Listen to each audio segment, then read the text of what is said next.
What is going on, everybody? Alright, so for today's vlog, we're going to talk about something that I've discussed before, and I'm sure we're going to talk about in the future, and it's because I get asked all the time, and that is whether you should buy or whether you should rent your real estate. Now, please keep in mind, there is no template answer for any situation, especially when it comes to this, because it really comes down to what is your expectation, what your goals are in the next year, 3 to 5 years.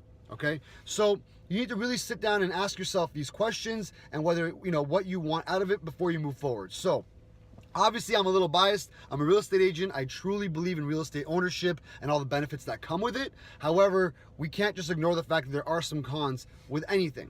All right, I love Nutella more than anything. It's my favorite snack, but I have to acknowledge the fact that too much Nutella is bad for you. Everything has a pro and a con. Everything has to be balanced out. So we're going to talk about the pros and cons of each of these categories for renting as well as buying. The costs. Renting, it's very easy for you to get involved in it. First, last month's rent, maybe a key deposit, something like that, moving costs, and boom, you're in. All right. However, when it comes to real estate, you've got some pretty extreme upfront costs. You've got to come up with land transfer tax. If you're in Toronto, you're paying double the land transfer tax. So you're paying $16,000 to $20,000 in taxes just to purchase a home. Then you've got lawyer fees, you've got mortgage fees, you got all these things that add up. So you don't want to spend $30,000 on something if you're planning on moving in the next year or two. All right. Now we've got maintenance. When it comes to renting, you've got low maintenance. All you got to do is call your property manager and say, hey, something's leaking, something's wrong. They come in and fix it for you. You have nothing to worry about. Home ownership, maintenance is another completely different cost. You've got to take care of the roof, windows. A leak happens, you got to take care of it yourself. So you got to always make sure that you've got a little bit of a slush fund available for any renovations or repairs that you got to do for your property that you own. All right. Commute. Some of the options for if you're a renter, you get to get closer to your work. All right, it's going to be a little bit harder to afford something right downtown if you work downtown, let's say. All right, as opposed to people who are commuting from Oshawa to Toronto, it's because they want to own their real estate. So at the end of the day, renting gives you a little bit more flexibility. All right, you're not tied down to anything. You're going to be able to kind of pick up and leave at your own choosing. And even if you're still there, you want to go on a month-long vacation, you just lock the door and you leave. There's really not much to have to worry about. You're just going to come home to a full mailbox of bills. However, the cons associated with renting is the fact that you're not investing your money. Your money's not going to anything useful. Imagine if you're a 30-year renter. You've been renting for 30 years straight. You have actually not built any equity. You have done absolutely nothing with that money that you've spent, whether it was a $1,200 to $1,500 a month. Imagine adding that up and realizing you've got absolutely zero in equity built up. All right. Whereas with real estate ownership, it's a great way at passive investing over the long run. I am not telling you to buy a house expecting to make money in the first year, 3 years. I'm saying long term, your money and equity is going to go up. Don't use your home as a piggy bank and borrow against it to go on trips and buy cars and things like that. Pay your mortgage down, and you will see in the next 5 to 10 years, you're gonna have a lot more money or a lot more equity to your name than you would have if you didn't own that real estate. Now, people are saying real estate's overvalued, real estate's in a bubble. Every commodity, every asset is in a bubble.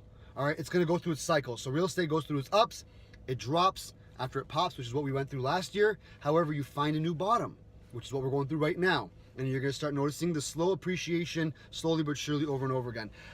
It's cyclical, guys. It's nothing new. It's been happening for the last 50 years now. Some people want to talk about all these big things that are going to happen. The world's, the world economy is going to crumble. All these things are true. There's pretty scary stuff happening, but anything drastic happens, it's happening to the entire world. All right. The 2008 recession hit the United States. They're going through it. There's very select markets that have not recovered from them. Other than that, all the other markets are way higher than what the level they were at even before the crash happened. So it's all cyclical. I really do believe that real estate should be viewed as a long-term wealth creator. All right. So that's the biggest differentiator between renting and buying. And that is, do you want to make your money work for you? Now, the people that say you can invest without owning real estate, 100%. However, we all know life happens. So if you're renting, nothing is happening passively. You have to make an actual concerted effort to put away $100, $500, whatever your budget is, to start putting it away. Not many people have the ability to do that. I don't. All right. The majority of money I made was over passive income and long-term growth that I had over real estate. All right, because I know that if I put $100 in an account as like my savings account, I was gonna dip into it when a bill came up, a renovation came up, whatever the situation may be. Another thing about regarding investing in real estate is the fact that you can borrow against your home, you're building equity, you can do a whole bunch of stuff. So whether you want to buy a second home, rent out the first one, and keep building your portfolio, you have that option, whereas with renting, you don't. All right, now, it's a completely different debate whether stocks is the way to go or real estate. I think everyone should have a diversified portfolio. I'm not an investment banker, I'm not giving you investment advice. However, I am telling you that you should really consider real estate as a primary investment vehicle for passive growth over the long run. All right, if you disagree with that, I would love to hear why, and we can talk about that. However, back to the topic at hand is whether you should rent or buy. So again, I hope this illustrates the fact that each option has its pros and cons. It's not just clear-cut answer that you should only rent or you should only buy.